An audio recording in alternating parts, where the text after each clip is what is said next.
Գրող հրապարակախոս Ռուզաննա Սատրյանը գրում է. Լռել, թե խոսել։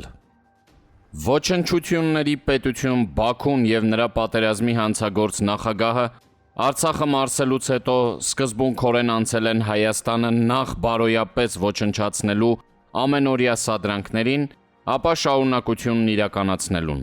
ինչը կատարեցին Արցախի հետ։ Վարձել են օտարերկրյա լուսանկարիչների և լրագրողների, ովքեր տուրիստների անվան տակ շրջել են ողջ Հայաստանով, միայն վատը նկարահանելու միտումներով և անգլերեն լեզվով գիրք են հրատարակել, հայերին աշխարհով մեկ նույնպես նսեմացնելու նպատակով։ Ուխտի ականջում չէ, չգիտեմ որտեղ են քնած։ Եվ արևմտյան Ադրբեջանն էլ կատակ չէ։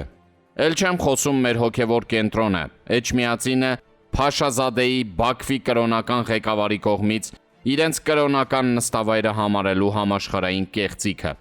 Տեր Աստված, որքան մեծ է համբերությունդ։ Սա նշանակում է Հայաստանի ուժերը թուլացնում են և ներսից և դրսից։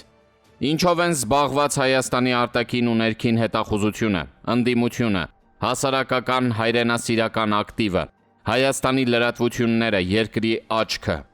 Երեկ պատահաբար լսեցի Արտյոմ Երկանյանի հարցազրույցը, տեղս չեմ գտնում, մենք մեր տան մեջ էլ ենք վտանգված։ Սթափվեք հայեր, սա շատ լուրջ ծրագիր է, մանրուք չէ։ Նրանք մեզ կտրում են նաև մեր թիկունքից, սփյուռքից, արժեզրկելով նաև դրսում ապրող մեր հայրենակիցներին։ Վերջ տվեք այս մանկական անպտուղ վիճաբանություններին։ Միթե սթափությունը լքել է հայոց փրկության սահմանները։